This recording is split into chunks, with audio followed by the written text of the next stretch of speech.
दोस्तों, मैं कपिल सर एक बार फिर से आपके सामने चक्रवृद्धि ब्याज का पार्ट 4 टॉपिक लेकर के। दोस्तों, इस वीडियो को आप ध्यान से देखिए और आपको ये समझ में आएगा। एग्जाम में आपके ये बहुत ही महत्वपूर्ण है। आइए वीडियो शुरू करते हैं। 20 वर्षों में स्वयं की दोगुनी हो जाती है, तो हर राशि कितने वर्षों में स्वयं की 8 गुनी हो जाएगी। तो CI में दोस्तों यहाँ पे आप लिखोगे वर्ष और यहाँ पे लिखोगे राशि गुना। ठीक है, देखिए दो तरह के सवाल बनते हैं, एक होता है ब्याज गुना और एक होता है राशि गुना।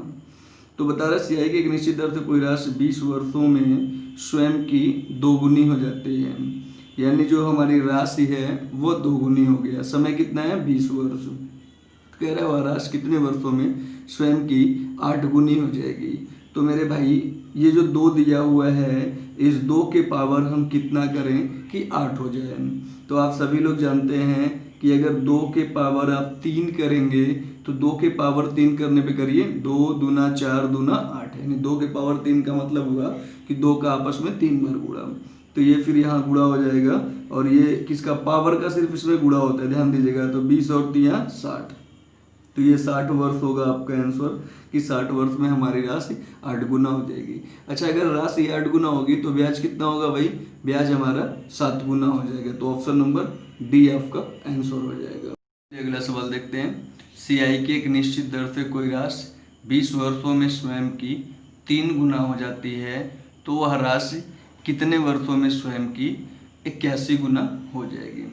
तो भैया फिर वही बात है, यहाँ पे वर्ष लिखेंगे और यहाँ पे लिखेंगे राशि गुना। ये चक्रवृद्धि ब्याज में हम ऐसे ही करेंगे। तो वर्ष कितना हुआ आपका? 20 वर्ष है और राशि हमारा कितना गुना हो गया? 3 गुना। अच्छा, राशि 3 गुना हुआ है तो ब्याज कितना होगा भाई? 2 गुना। खैर ब्याज से यहाँ कोई मतलब नहीं है। तो वह राशि, देखिए यहाँ पे राशि ही पूछ रहा है, स्वयं का 81 गुना कितने वर्षों में होगा। तो 3 के पावर कितना करेंगे? 81 हो जाए। हम देखेंगे 3 त्रिक 9, त्रिक 27 दिए 81। 3 की पावर अगर आप 4 करते हो तो 81 हो जाएगा। तो ये 4 का 20 में गुणा करोगे आप और ये सीधे 20 चौक के 80। तो ऑप्शन नंबर डी हो जाएगा। क्लियर है? अगला सवाल देखते हैं। अगला सवाल है CI की एक निश्चित दर से कोई राशि 12 वर्षों में स्वयं को 2 गुना हो जाता है, तो उसका ब्याज कितने वर्षों में? 15 गुना हो जाएगा। तो भाई मेरे यहाँ पे आप वर्ष लिखोगे और यहाँ पे आप लिखोगे राशि गुना। तो कितना वर्ष है भाई? 12 वर्ष है और कोई राशि जो है स्वयं की 2 गुना हो जाती है। तो यहाँ पे राशि जो है वो 2 गुना हो रही है।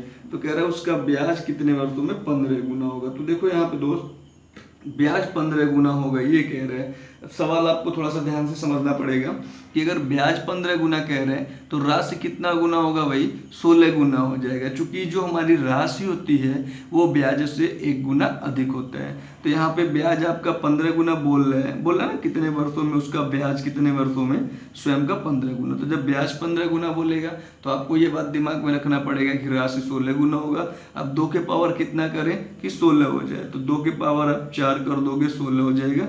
12 का 4 में गुणा होगा और ये 12 चौक 48। तो आपका ऑप्शन नंबर सी हो जाएगा। अगला सवाल देखते हैं। कह रहे CI की एक निश्चित दर से कोई राशि 16 वर्षों में स्वयं की 3 गुना हो जाती है, तो 32 वर्षों में वह स्वयं की कितना गुना होगी। तो भैया 16 वर्षों में 3 गुना हो जाती है, तो यहाँ पे आप समय लिखोगे और यहाँ पे लिखोगे गुना। कितना वर्ष है? 16 वर्ष है। कितना गुना हो रही है? 3 गुना। तो कह रहे हैं 32 वर्षों में। अब की बार देखिए समय दे दिया गया है, तो मेरे भाई ये जो समय है पहले 16 था, अभी कितना हुआ है? 32 हुआ है। 32 को देखो कितने का गुणा है? 16 का कितना गुणा है? तो 16 गुणे 3 करेंगे 32 हो जाएगा।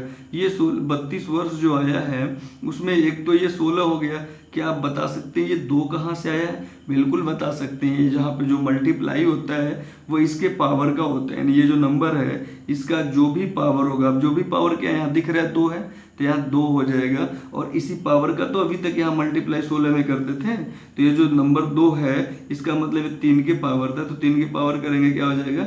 9 गुना। तो राशि स्वयं की 9 गुना हो जाएगी। और अगर ब्याज क्या आएगा तो भाई 8 गुना हो जाएगा। तो यहाँ राशि बोल रहा है तो ऑप्शन नंबर बी हमारा आंसर हो जाएगा। आइए अगला सवाल देखते हैं। अगला सवाल है CI की एक निश्चित दर से कोई राशि स्वयं की 4 गुना 20 वर्षों में होती है, तो वह कितने वर्षों में स्वयं की 8 गुना हो जाएगी। तो भाई मेरे यहाँ पे आप समय लिख लेंगे और यहाँ पे लिखेंगे राशि गुना। तो आपसे बता रहे हैं कि 20 वर्षों में हमारी राशि कितना हो रही है 4 गुना। अब आपसे बोल रहा है कि 8 गुना, तो भैया 4 के पावर कुछ भी करोगे तो इतना जल्दी 8 तो आएगा नहीं, मतलब आएगा लेकिन तुरंत में तो नहीं आएगा, तो थोड़ा सा समझना पड़ेगा। तो हमको ये बात तो पहले से ही पता है कि जो भी गुना लाना है वो इसके पावर ही होना चाहिए। तो हम एक काम करते हैं, मान लेते हैं, माना कि 4 के पावर जब यक्स करेंगे तो 8 गुना हो जाएगा, कुछ ना कुछ तो करना ही पड़ेगा। अब देखो ऐसे सवाल जब भी आएंगे ना तो दोनों का फैक्टर होगा, 4 का भी फैक्टर होगा और 8 का भी फैक्टर होगा। तो 4 को मैं लिख सकता हूँ 2 के पावर 2x और 8 को मैं लिख सकता हूँ 2 के पावर 3। अब आप देखेंगे कि मेरा आधार क्या है, बराबर है, इधर भी 2 है और इधर भी 2 है। तो जब आधार बराबर होता है तो पावर भी बराबर होता है। तो आप लिख सकते हैं 2x बराबर 3, तो x बराबर क्या हो जाएगा 3/2। समझ में आ रहा है। तो यही चीज तो मैंने कहा था कि माना 4 के पावर x बराबर 8, मान लेते हैं कि इसके पावर x रखने पे 8 आ जाएगा। तो x का मान तो आ गया 3/2, यानी 4 के पावर अगर मैं 3/2 करता हूँ तो मेरा आंसर आ जाएगा। तो इस नंबर में यानी 20 में मुझे 3/2 से गुणा करना है। तो 2 से काटोगे 10 तिया 30, तो आंसर क्या होगा आपका 30 वर्ष हो जाएगा, यानी ऑप्शन नंबर क्या होगा ए हो जाएगा। समझ में आ रहा होगा आपको। अगला सवाल देखते हैं। अगला सवाल है सियाई के एक निश्चित दर से कोई राशि 48 वर्षों में स्वयं की 9 गुना हो जाती है, तो वह राशि 27 गुना कितने वर्षों में होगी। तो दोस्तों फिर यहाँ पे हो जाएगा आपका समय और यहाँ पे हो जाएगा आपका राशि गुना। तो बता रहे 48 वर्षों में स्वयं की कितनी हो रही है 9 गुना हो रही है, तो 27 गुना कितने वर्षों में होगी। अब मुझे ये देखना है कि भैया देखो मैं पहले तो वही कर सकता हूँ सीधे कि माना इस 9 के पावर x बराबर 27 आ जाएगा। तो इसको मैं लिख सकता हूँ 3 की पावर 2x और इसको लिख सकता हूँ 3 की पावर 3।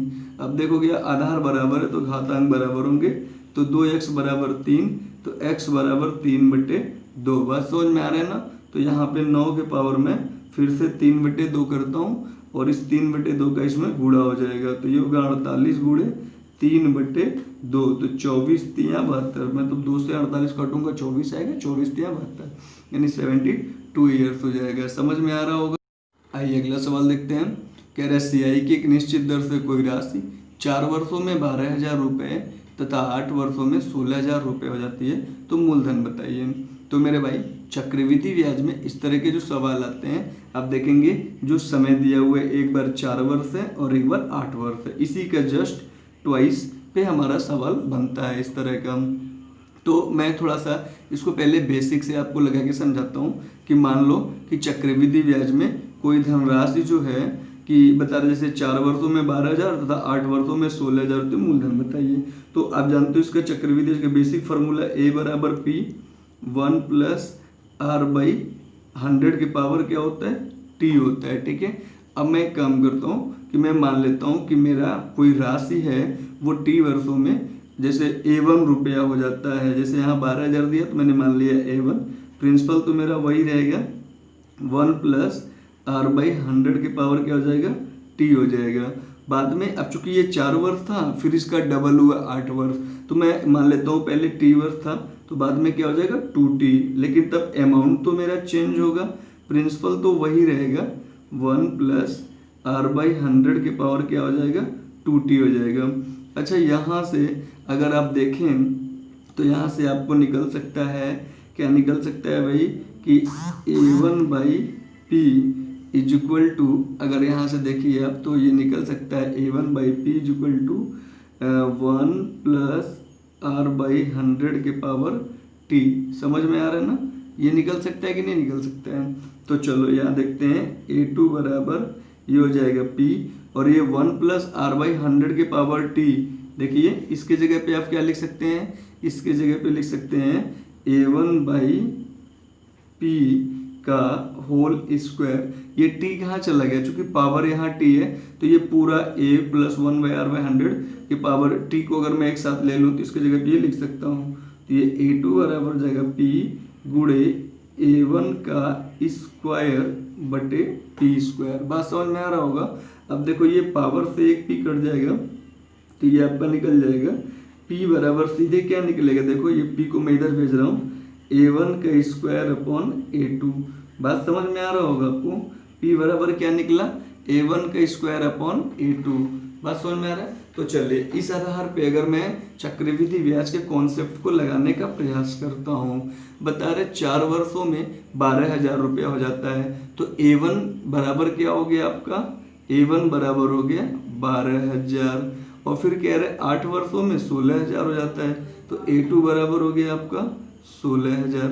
तो आपसे बोला प्रिंसिपल यानी p बराबर, तो p बराबर क्या होगा, a1 का स्क्वायर यानी 12,000 गुणे 12,000 और बट्टे क्या हो जाएगा a2 यानी 16,000।